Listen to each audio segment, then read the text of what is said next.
नमस्कार, मैं श्रुति सिंह। स्वागत है आप सभी का इनसाइड ढाका न्यूज के इस बुलेटिन में। चलिए जानते हैं आज की खबरों के बारे में। खबरों की शुरुआत करते हैं राजधानी रांची से। राजधानी रांची के रातू स्थित काठीटाण के कैरिबियन पब्लिक स्कूल में देश के प्रधानमंत्री नरेंद्र मोदी के परीक्षा पे चर्चा कार्यक्रम का 8वां संस्करण आयोजित किया गया। इसमें प्रधानमंत्री नरेंद्र मोदी ने छात्रों, शिक्षकों और अभिभावकों से चर्चा की और छात्रों को परीक्षा के दौरान होने वाले तनाव से बचने के लिए टिप्स दिया। कार्यक्रम में भाजपा प्रदेश अध्यक्ष बाबूलाल मरांडी, राज्यसभा सांसद आदित्य साहू, हटिया विधायक नवीन जायसवाल सहित कई पदाधिकारी गण उपस्थित थे। भाजपा प्रदेश अध्यक्ष ने उपस्थित स्कूली बच्चों को संबोधित किया। उन्होंने कहा कि परीक्षा पर चर्चा की शुरुआत परीक्षा के प्रति बच्चों के मानसिक तनाव को कम करने के उद्देश्य से देश के प्रधानमंत्री के द्वारा किया गया है। परीक्षा पर चर्चा करने से बच्चे परीक्षा के प्रति सहज होते हैं। कहा कि छात्रों को अपने लक्ष्यों पर ध्यान केंद्रित करना चाहिए और परीक्षा की तैयारी में समय का सही उपयोग करना चाहिए। इसमें बच्चों को परीक्षा में बेहतर रिजल्ट लाने के टिप्स बताए गए। नहीं जीवन में रहा तो फिर सीखने का काम पीछे छूट जाता है। अगर आप रहते रहो तो सीख नहीं पाओगे। और मैं विशेष कुछ नहीं कहूँगा क्योंकि मैं समझ सकता हूँ कि 40-45 मिनट का क्लास होता है, लेकिन उससे अधिक हो रहा है। देखिए, यह देश के प्रधानमंत्री जी की जो शुरुआत है परिचय पे चर्चा, यानी बच्चों को सहज करना, परीक्षा के प्रति जो बच्चों के मन में एक तनाव होता है उसको हम कैसे कम कर सकते ताकि बच्चे और अधिक ऊर्जावान हो सकें। क्योंकि आदमी जब जीवन में तनाव रहता है तो फिर ऊर्जावान नहीं होता है, फिर उनका याददाश्त, उनकी कर्म शक्ति वो सब कम हो जाता है। इसलिए शरीर में रिलैक्स जिसको बोलते हैं, रिलैक्सेशन, तो इसलिए ये चर्चा करते हैं तो बच्चों के दिलो दिमाग में अच्छी बातें वो धार करती हैं और धीरे धीरे बच्चे वो सहज होते हैं। तो देश के प्रधानमंत्री प्रत्येक साल आप सब लोग देखते होंगे परीक्षा पर वो चर्चा करते हैं। तो उन्होंने बाकी सांसदों से भी आग्रह किया है और भी लोगों से, ऐसा नहीं कि सिर्फ सांसद ही करे या प्रधानमंत्री जी, ताकि परीक्षा पर चर्चा, और स्कूल में भी चर्चाएं तो होती ही रहती है, लेकिन हम समूह में इस प्रकार के बच्चों को हम प्रेरित करें। और उसके तहत अपने आदित्य साहू जी ने जो एक प्रयास किया है। इधर भारतीय जनता पार्टी की ओर से प्रदेश भर में संगठन महापर्व के तहत सदस्यता अभियान चलाया जा रहा है। इसी कड़ी में बुधवार से सक्रिय सदस्यता अभियान की शुरुआत रांची स्थित भाजपा प्रदेश कार्यालय से की गई। कार्यक्रम में पार्टी के प्रदेश अध्यक्ष बाबूलाल मरांडी, सदस्यता अभियान के प्रदेश संयोजक राकेश प्रसाद समेत पार्टी के कई वरिष्ठ नेता और कार्यकर्ता मौजूद थे। सक्रिय सदस्यता अभियान में इन तमाम वरिष्ठ नेताओं के साथ रांची जिला महानगर कमेटी के सदस्यों ने बीजेपी की सक्रिय सदस्यता ली। प्रदेश अध्यक्ष बाबूलाल मरांडी ने कहा कि विधानसभा चुनाव होने के कारण झारखंड, जम्मू कश्मीर, हरियाणा और महाराष्ट्र में सदस्यता अभियान की शुरुआत में कुछ देरी हुई है। झारखंड में 22 दिसंबर से प्राथमिक सदस्यता अभियान चलाया गया, जबकि 15 जनवरी से सक्रिय सदस्यता अभियान की शुरुआत की गई है। उन्होंने कहा कि इस अभियान को 31 जनवरी तक चलाया जाएगा। बूथ स्तर से लेकर प्रदेश स्तर तक पार्टी के संगठन को मजबूत बनाने पर जोर दिया जा रहा है।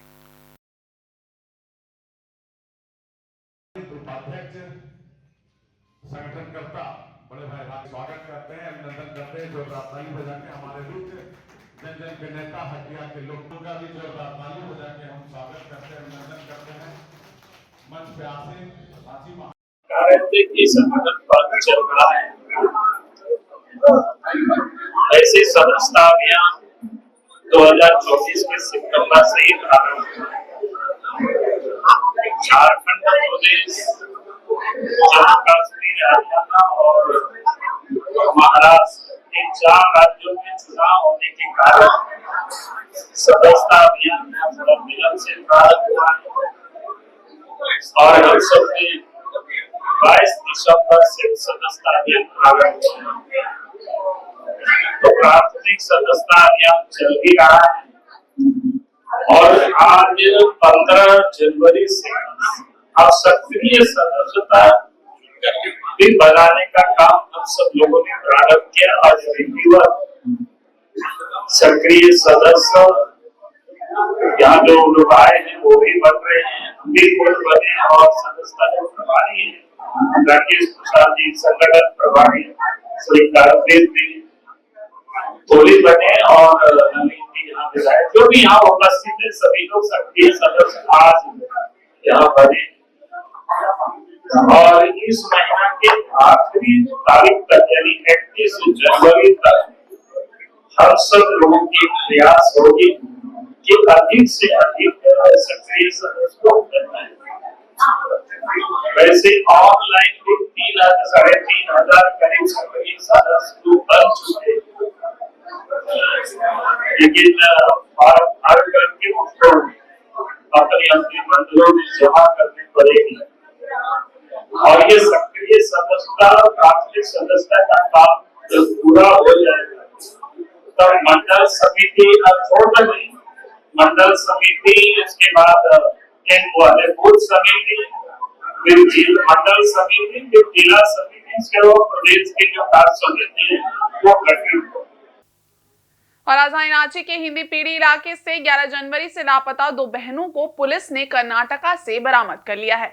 इस मामले में 5 युवकों को गिरफ्तार किया गया है। एसएसपी ने बताया कि पूरा मामला प्रेम प्रसंग से जुड़ा है और दोनों बहनों ने ही युवकों के संग मिलकर अपने अपहरण की साजिश रची थी। एसपी चंदन सिन्हा के अनुसार दोनों बहनें घर से आधार कार्ड सुधरवाने के लिए मंगल टावर कांटा टोली के लिए निकली थी। इसके बाद दोपहर करीब 1:30 बजे दोनों बहनों ने अपने पिता को कॉल करके बताया कि कुछ लोग उनके साथ लूटपाट कर रहे हैं और इसके बाद उनका मोबाइल स्विच ऑफ हो गया था। इस पर उसके परिवार वालों के द्वारा अपहरण की आशंका जताते हुए हिंदी पीढ़ी थाना में कांड दर्ज कराया गया था। घटना के बाद वरीय पुलिस अधीक्षक के द्वारा सिटी एसपी के नेतृत्व में एसआईटी टीम का गठन किया गया था। टीम के द्वारा सभी बिंदुओं पर जांच किया जाने लगा।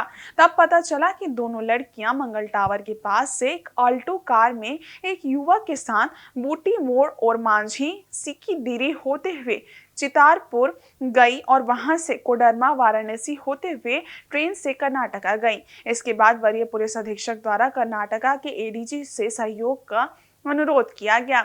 उनके सक्रिय सहयोग से अपहृत दोनों लड़कियों को पुलिस की टीम ने बरामद किया एवं मुख्य अभियुक्त को गिरफ्तार किया। इसके बाद सभी को हवाई मार्ग से रांची लाया गया। सभी से पूछताछ करने पर बताया कि ये सभी लोग पूर्व से परिचित हैं और बड़ी बहन रहनुमा परवीन और गिरफ्तार युवक मोहम्मद इस्माइल जो रायचूर कर्नाटका का रहने वाला है, दोनों में प्रेम संबंध है। दोनों आपस में शादी करना चाहते हैं। इसी कारण से घर से भाग गए थे और अपनी छोटी बहन दोनों को सहयोग करने के लिए ये साथ में भागी थी। दोनों बहनें पूछताछ करने पर वे स्पष्ट कुछ भी नहीं बता पा रही हैं, लेकिन उन्होंने ये स्वीकार किया है कि दोनों ही उक्त लड़के के बहकावे में घर से निकल गई थी। इस कांड में अग्रतर अनुसंधान में दोनों बहनों को घर से भगाने में कुछ और लोग भी सहयोग किए थे, उनको भी गिरफ्तार किया गया। गिरफ्तार अभियुक्तों के पास से एक कार, एक स्कूटी, 5 मोबाइल और जाली तथा ओरिजिनल आधार कार्ड बरामद किया गया है। गिरफ्तार आरोपियों में मोहम्मद इस्माइल, जुनैद आलम, मजहर आलम उर्फ हड़बड़, इमरान खान, कासिद फिरोज शामिल हैं।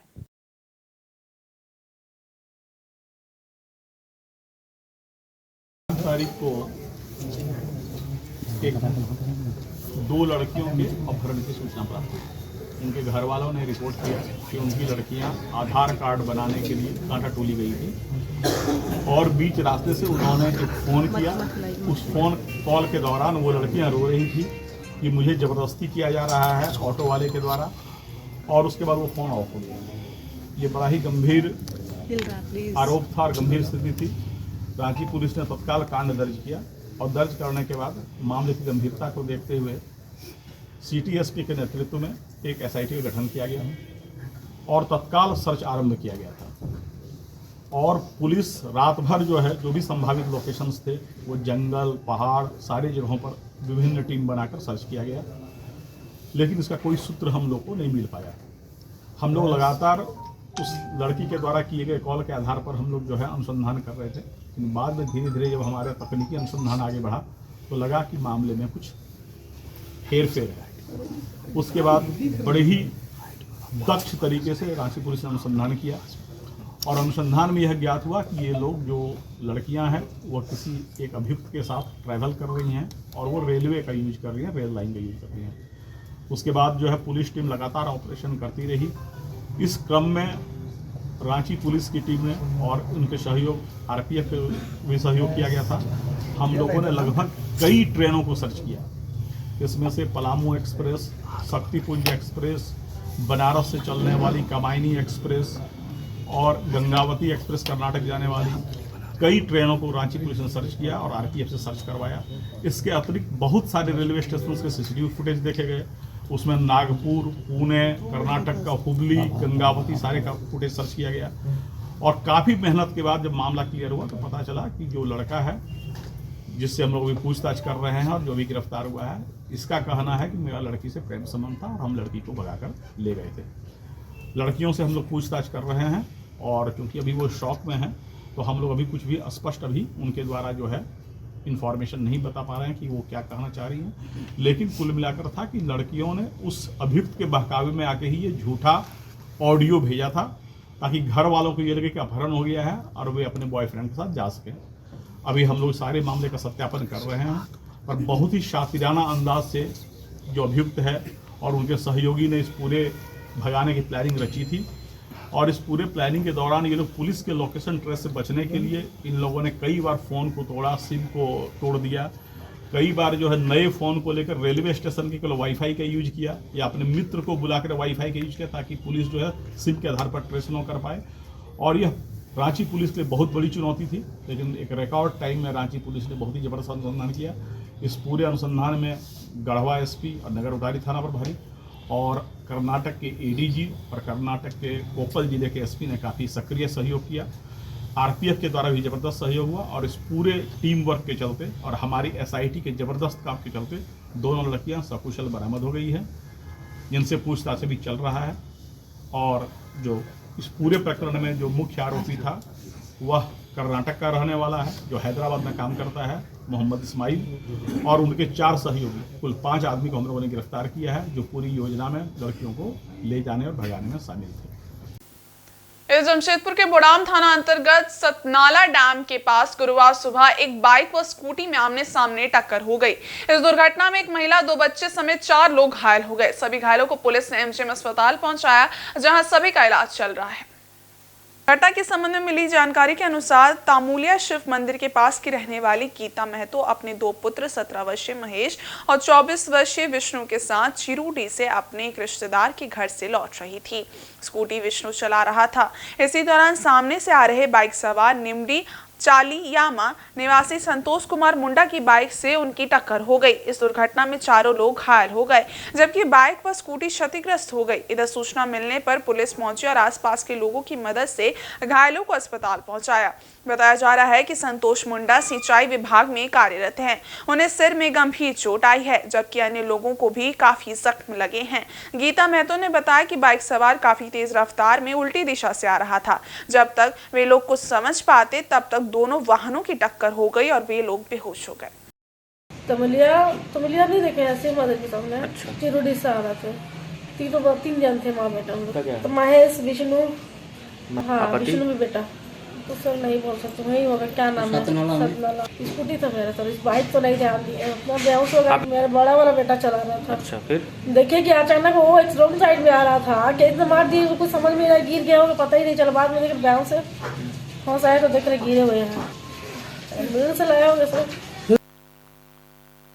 जमशेदपुर के टेलको क्षेत्र स्थित मनीफिट की मुख्य सड़क में बड़े बड़े गड्ढे बन गए हैं। इस सड़क से रोजाना सैकड़ों लोग आवागमन करते हैं। गड्ढे हो जाने से राहगीरों को बहुत परेशानी हो रही है। रोड किनारे एक नाली है जो सफाई नहीं होने के कारण जाम हो चुका है। गंदा पानी सड़क पर बहने की वजह से रोड में 1-1 फीट बड़े गड्ढे हो गए हैं, जिसकी वजह से आए दिन वाहन दुर्घटनाग्रस्त हो रही हैं। आसपास के लोगों का कहना है कि आए दिन यहां दुर्घटनाएं होती हैं, परंतु कोई देखने वाला नहीं है। ना ही जमशेदपुर नोटिफाइड एरिया कमेटी और ना ही स्थानीय कंपनी के द्वारा इसकी साफ सफाई कराई जा रही है। लोगों के अनुसार उन्होंने कई बार शिकायत की, लेकिन अब तक किसी तरह की कोई पहल नहीं हुई। पुनः एक बार वे लोग जेएनएससी और क्षेत्र की विधायक पूर्णिमा दास साहू से मिलकर सड़क को दुरुस्त करने की मांग करेंगे और अगर 7 दिनों के अंदर इस गड्ढे की मरम्मत नहीं हुई तो बस्ती वासी सड़क पर उतरकर आंदोलन करेंगे।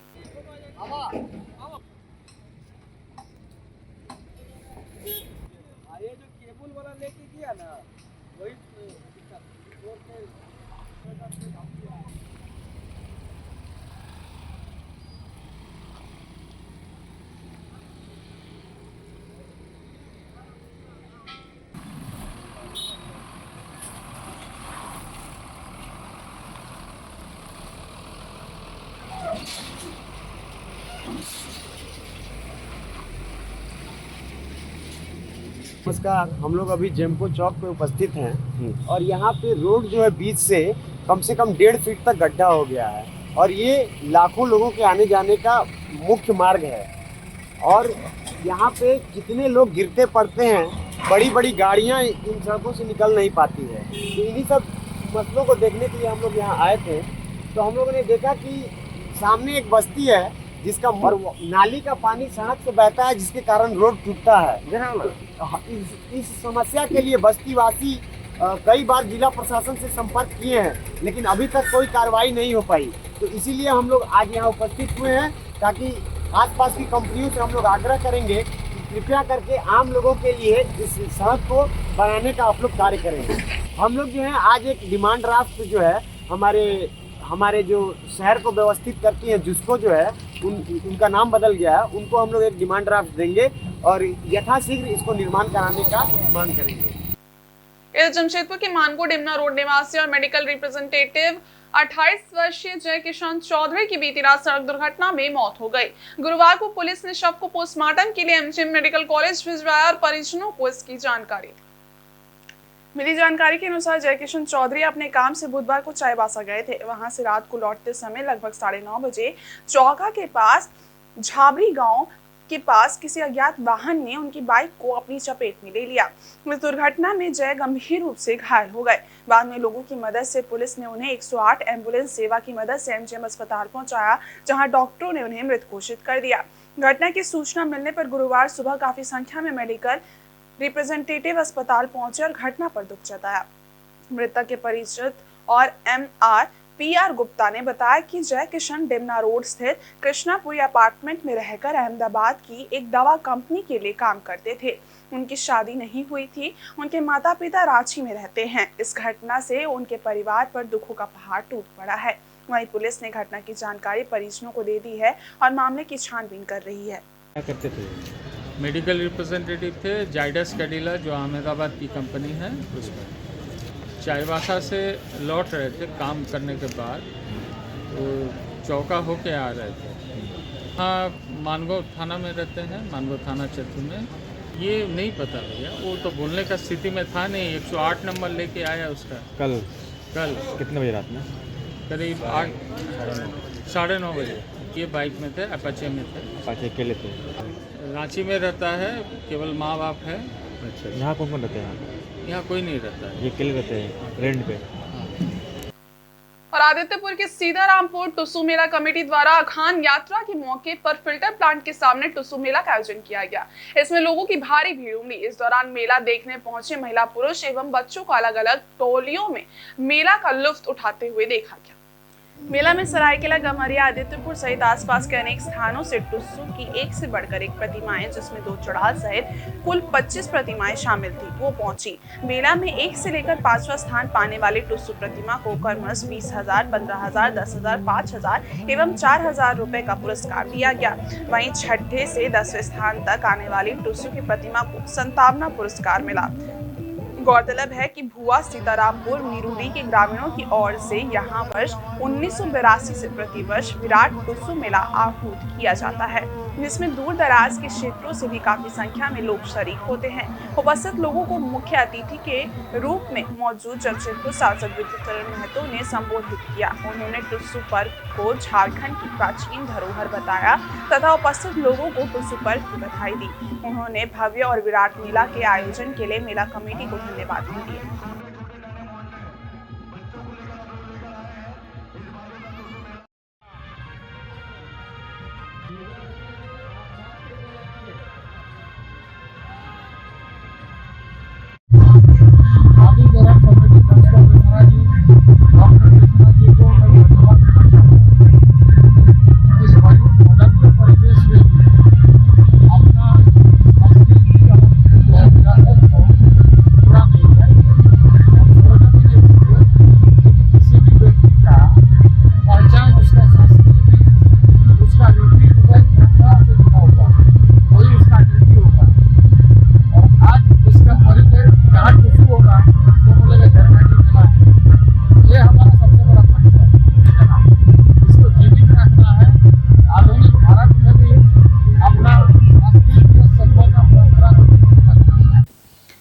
सरायकेला जिला के आदित्यपुर पुलिस ने चोरी की 3 बड़ी घटनाओं का पर्दाफाश करते हुए 12 आरोपियों को गिरफ्तार किया है। इनकी निशानदेही पर चोरी किए गए सामानों की भी बरामदगी करने में सफलता मिली है।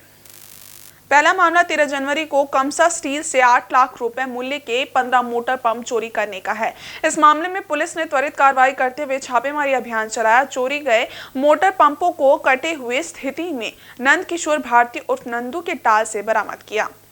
दूसरे मामले में 31 जुलाई 2024 को लॉजिस्टिक प्लांट से हुए लोहे के बीम और एंगल चोरी मामले में अभियुक्त मनोज मोदी को गिरफ्तार कर चोरी किए गए सामानों को बरामद किया। वहीं तीसरे मामले में 25 सितंबर 2024 को pre fabs Bihar private limited company से मोटर और अन्य सामानों की चोरी मामले में पुलिस ने सूरज बोद्रा, तिरुप बारला उर्फ गोमिया बारला और बिट्टू बारला को गिरफ्तार कर चोरी किए गए सामान बरामद किया है। पुलिस द्वारा आरोपियों के पास से कटे हुए स्थिति में 15 मोटर, 150 किलो लोहे का बीम, एंगर और प्लेट्स और एक जंग लगा हुआ मोटर आदि बरामद किया गया है। पुलिस ने कुल 12 आरोपियों को गिरफ्तार किया है, जिनमें नंद किशोर भारती, सुक्रू मुखी, सेरू मुखी, सुमित मुखी, आकाश सिंह, विकास यादव, संजय राम, अनंतो प्रधान, मनोज मोदी, सूरज बोद्रा, तिरुप बारला उर्फ गोमिया बारला और बिट्टू बारला शामिल हैं। पुलिस अधीक्षक के निर्देश पर अनुमंडल पुलिस पदाधिकारी समीर सेवैया के नेतृत्व में छापेमारी दल का गठन किया गया था। इस दल में थाना प्रभारी राजीव कुमार सिंह सहित अन्य पुलिस अधिकारी शामिल थे। पुलिस ने सभी आरोपियों को न्यायिक हिरासत में जेल भेज दिया है। में कांड अंकित किया गया था। फिर पुलिस ने अनुसंधान जारी किया और त्वरित गति से कार्रवाई करते हुए इसमें संलिप्त सभी चोरों को पकड़ा गया है और इनके निशानदेही पर चोरी का सारा मोटर जो श्री डुंगरी स्थित नंदू के टाल में बेचा गया था को बरामद किया गया है। ये अफसोस की बात है कि नंदू टाल में सारे मोटर को काट दिया गया है। इसमें जितने भी चोर थे जो विगत दिनों से छिटपुट या लगातार चोरी घटनाएं को अंजाम दे रहे थे, उन सभी चोरों को आदित्यपुर थाना के द्वारा पकड़कर सलाखों के पीछे भेजा जा रहा है। और आदित्यपुर औद्योगिक क्षेत्र में सड़क किनारे अतिक्रमण किए जाने से भारी वाहनों को आवागमन में काफी परेशानियों का सामना करना पड़ रहा है। यहाँ हमेशा ही दुर्घटना की संभावना बनी रहती है। इसे लेकर जियाडा क्षेत्र में जिला प्रशासन ने अतिक्रमण हटाओ अभियान चलाया। बुधवार को सरायकेला अनुमंडल पदाधिकारी सदानंद महतो ने अतिक्रमण अभियान चलाने का निर्देश जारी किया था। इसके लिए दंडाधिकारी एवं पर्याप्त संख्या में सशस्त्र बल की नियुक्ति कर दी गई थी। गुरुवार को चिन्हित स्थल में NIT मोड़ से रेलवे ओवरब्रिज तक सड़क किनारे अतिक्रमण कर बनाए गए 70 झोपड़ी नुमा दुकानों को बुलडोजर से तोड़ दिया गया। दुकान तोड़ दिए जाने से उनके संचालकों के समक्ष अब रोजगार का संकट उत्पन्न हो गया है। जियाडा और जिला प्रशासन लगातार औद्योगिक क्षेत्र में अतिक्रमण के विरुद्ध अभियान चलाएगी। इसके तहत आगामी 20 जनवरी तक यह अभियान चलता रहेगा। इसके तहत सीतारामपुर बांध की ओर जाने वाली सड़क किनारे स्थित मेसर्स पम्मी धर्म कांटा नियर 3rd फेज तक 17 जनवरी को अभियान चलेगा। एंट्री पॉइंट सुधा मोड़ के डबल रोड से लेकर DVC सब स्टेशन होते हुए वास्को नगर के समीप स्थित इकाई SK लॉजिस्टिक्स तक 20 जनवरी को अभियान चलाया जाएगा।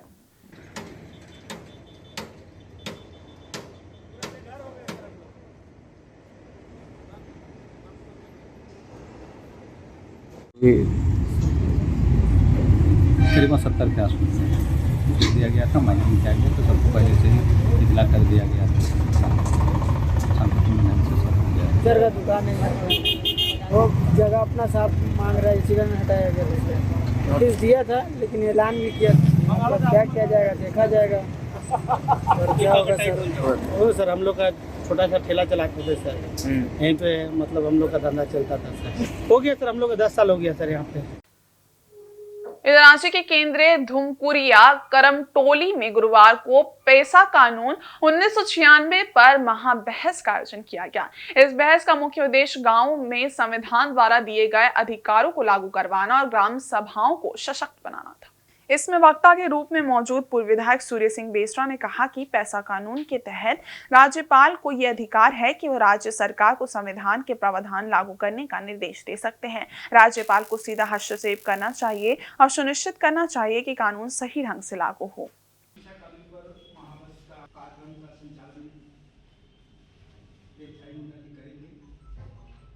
डायरेक्ट मुख्यमंत्री हेमंत सोरेन से नहीं मिलेंगे। 5वें अनुसूची का जो संरक्षक होता है वो राज्यपाल होता है, कस्टोडियन बोला जाता है। 5वें अनुसूची में कई बहुत सारे काम हैं और वो मुख्यमंत्री का कोई काम नहीं है, कैबिनेट का भी कोई काम नहीं है। अगर ये 5वें अनुसूची का मामला है, ये राज्यपाल के अधिकार है। इसलिए हम लोग सीधे इस बहस के बाद टीम बनेगी, ड्राफ्ट बनेगा और उसके बाद राज्यपाल को कहेंगे। राज्यपाल को अधिकार है कि राज्य सरकार को उसको निर्देश दे सकेगा कि संविधान के इसके तहत लागू करो। राज्यपाल को उतना पावर है, इसलिए राज्यपाल से मिलेंगे और हेमंत सोरेन सरकार को बोलेंगे पेशा कानून लागू करो, वो करेंगे हम लोग। ठीक। वहीं आदिवासी नेता प्रेम साही मुंडा ने कहा कि यदि भूमि से जुड़े अंतिम निर्णय का अधिकार अधिकारियों को है तो ग्राम सभा की भूमिका कहां है। उनका मानना है कि ग्राम सभा को ही निर्णय का अंतिम अधिकार मिलना चाहिए, जैसा कि पूर्व प्रधानमंत्री राजीव गांधी और अटल बिहारी वाजपेयी ने भी कहा था। जब तक गांव को शक्ति नहीं मिलेगी, देश को समुचित विकास नहीं है। सभी को जोहार। और इस शामिल हुए हैं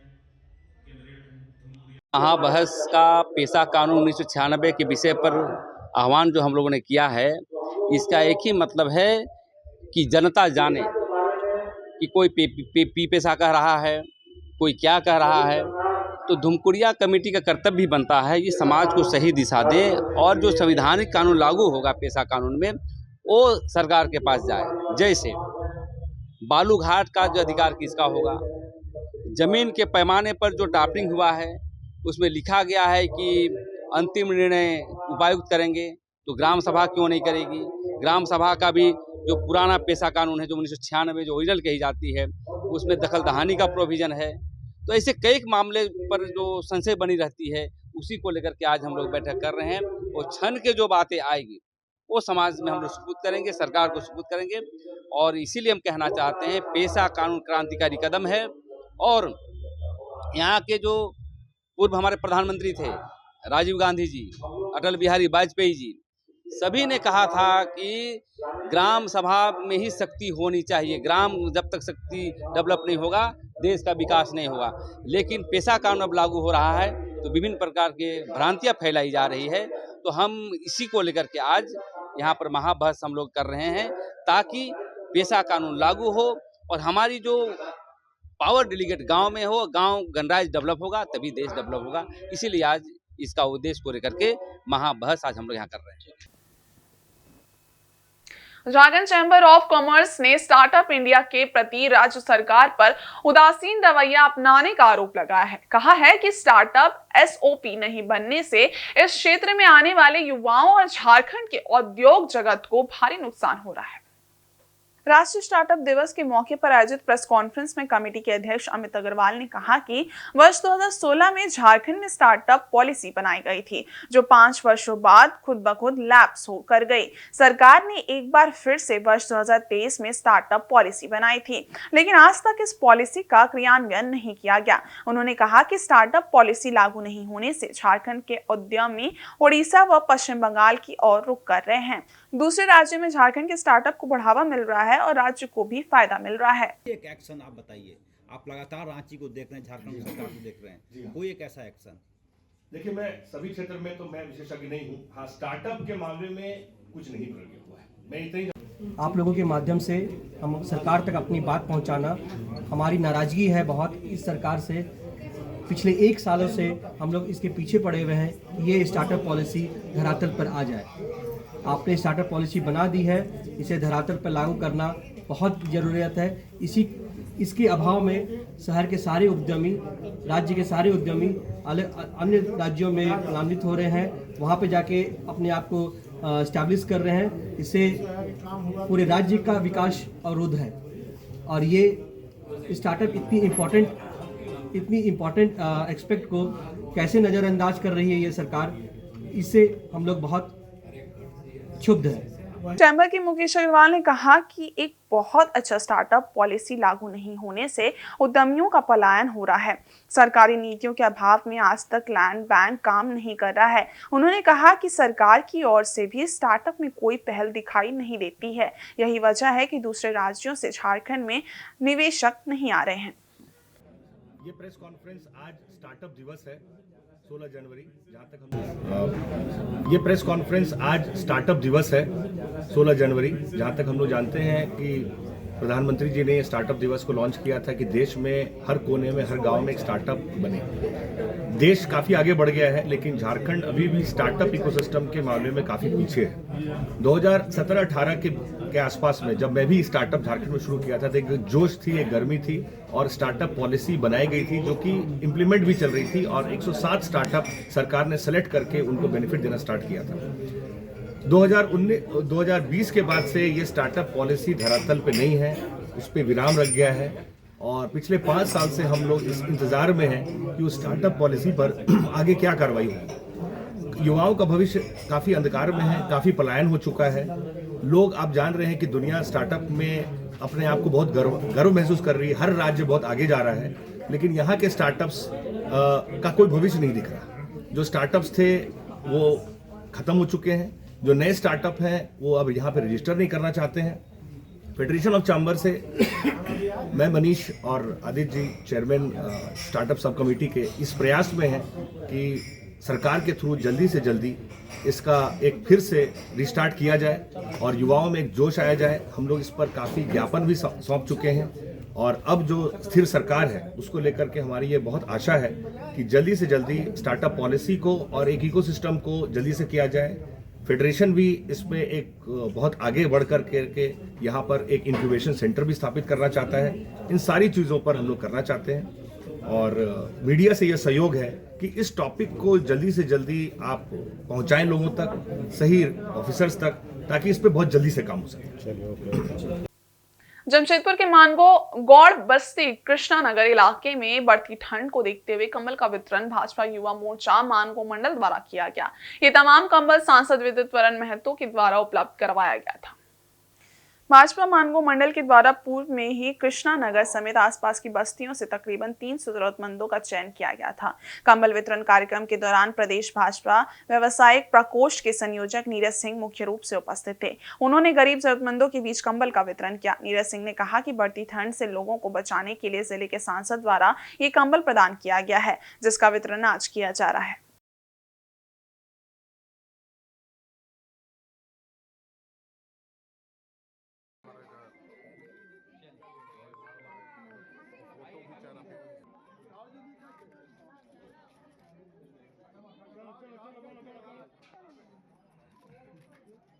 कृष्णा नगर में हम लोग के लोकप्रिय सांसद श्री विद्युत वरण महतो जी के सौजन्य से 300 लोगों के बीच, जरूरतमंदों के बीच कंबल वितरण किया जा रहा है। जमशेदपुर के लोकप्रिय सांसद आदरणीय श्री विद्युत वरण महतो जी के द्वारा मानगो के इस कृष्णा नगर में आज कंबल वितरण कार्यक्रम रखा गया है। ये सांसद के द्वारा दिया हुआ कंबल है। 300 पीस कंबल आज वितरण किया जा रहा है कृष्णा नगर में। तो आप देख रहे हैं कि काफ़ी संख्या में लोग आए हुए हैं और हम लोग कंबल वितरण कार्यक्रम जो है वो चल रहा है। लोगों के बीच में कंबल बांट रहे हैं। मैं अपने सांसद को धन्यवाद देना चाहूँगा कि बिना मांगे, बिना पूछे उन्होंने अपने चिंतन करते हुए बोला कि भाई आप लोग कंबल है, आप लोग ले जाइए कृष्णा नगर और लक्ष्मी नगर और इन सब जगहों में आप लोग कंबल वितरण कीजिए। ठंड का प्रकोप बढ़ रहा है। तो मैं ऐसे सांसद को बहुत आभार व्यक्त करना चाहता हूँ, बहुत धन्यवाद देना चाहता हूँ कि आपने इस ठंड में गरीबों की चिंता की है। इसके लिए आपको बहुत आभार, बहुत धन्यवाद। समाजवादी पार्टी जमशेदपुर में अपनी जमीन तलाशने में लगी है। जिले में जनाधार बढ़ाने के लिए लगातार सदस्यता अभियान चलाया जा रहा है। इसी कड़ी में बिष्टुपुर में आयोजित एक कार्यक्रम के दौरान कई लोगों को पार्टी की सदस्यता दिलाई गई। इस मौके पर कई लोगों ने पार्टी की सदस्यता ली। सभी का पार्टी पदाधिकारियों ने फूल माला पहनाकर स्वागत किया। कार्यक्रम के संबंध में पार्टी पदाधिकारी ने बताया कि सभी सदस्यों को जिम्मेदारी के साथ काम करने को कहा गया है। समाजवादी पार्टी जनहित में बड़े पैमाने पर शहर के लोगों के बीच रहकर काम करेंगी। पार्टी की तरफ से ये निर्देश है कि जो भी सदस्य आज सदस्यता लिए हैं वे लोग बढ़ चढ़ कर लोगों की समस्या सुने और उनके बीच रहकर काम करें ताकि पार्टी को मजबूत बनाया जा सके।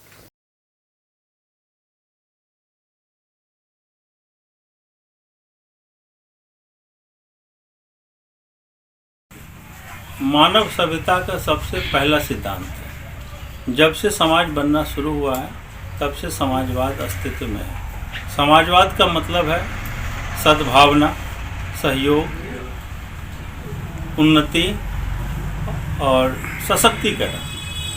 हम इसी उद्देश्य के साथ समाजवादी भावना को जन जन तक पहुंचाने का काम करेंगे। समाजवाद की अवधारणा को धरती पर उतारेंगे और साथ ही साथ जनहित के काम तो करेंगे ही, राजनीतिक जीत भी हासिल करने की कोशिश करेंगे। वहीं सरायकेला कृषि विभाग की ओर से जिला कृषि कार्यालय के प्रखंड नर्सरी परिसर में कृषि मेला का आयोजन किया गया। मेले का उद्घाटन उपायुक्त रविशंकर शुक्ला ने किया।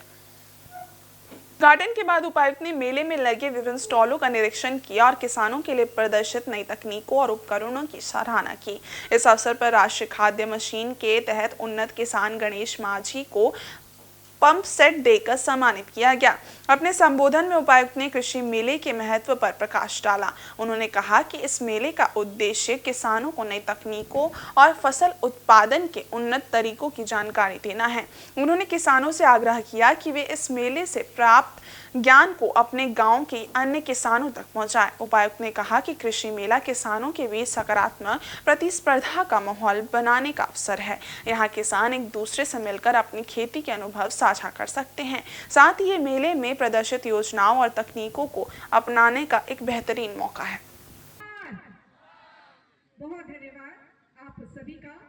मैं निवेदन करूंगी इस समय हमारे साथ मंच पर विराजमान जिला परिषद अध्यक्ष महोदय, मैं जिला कृषि पदाधिकारी महोदय से निवेदन करूंगी कि हमारे साथ मंच पर विराजमान जिला परिषद अध्यक्ष श्री सुशांत भाई यहाँ उपस्थित है।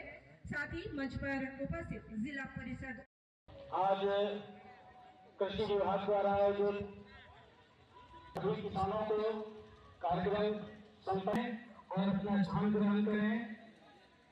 धन्यवाद। आगे की ओर की कुर्सियों को भर दें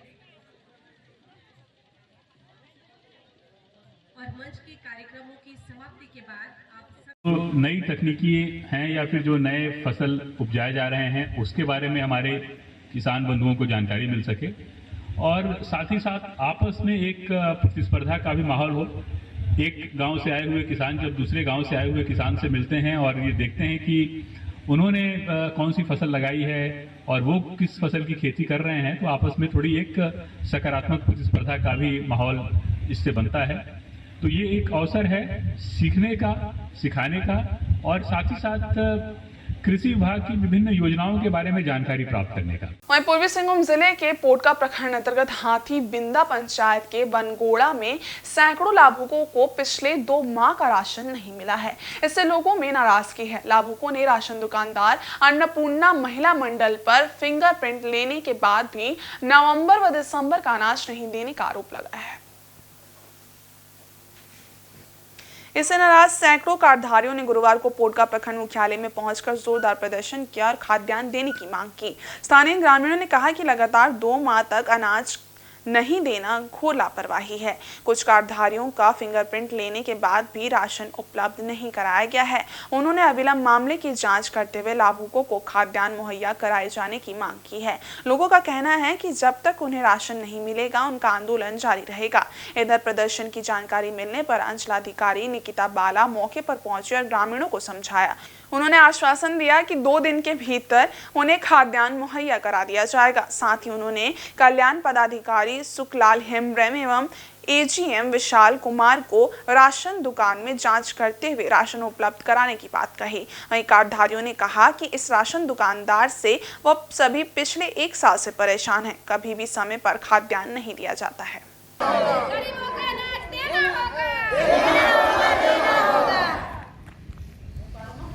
लोग राशन के लिए आए हैं और हम लोग का डीलर का नाम है शोभा रानी महतो, अन्नपूर्णा महिला मंडल, जो सही टाइम से अनाज नहीं देती है। वो बोलती है कि रसीद काट के रखो, बाद में देंगे। तो हम लोग बोलते हैं काहे, ऐसा तो नहीं है। नियम तो हम लोग भी जानते हैं, एक तरफ रसीद है और एक तरफ चावल। लेकिन वो बोलता है कि नहीं, सभी डीलर वाला लोग ऐसा करता है, हम भी करेंगे। तो ऐसे में हम लोग 1 साल से झेल रहे हैं।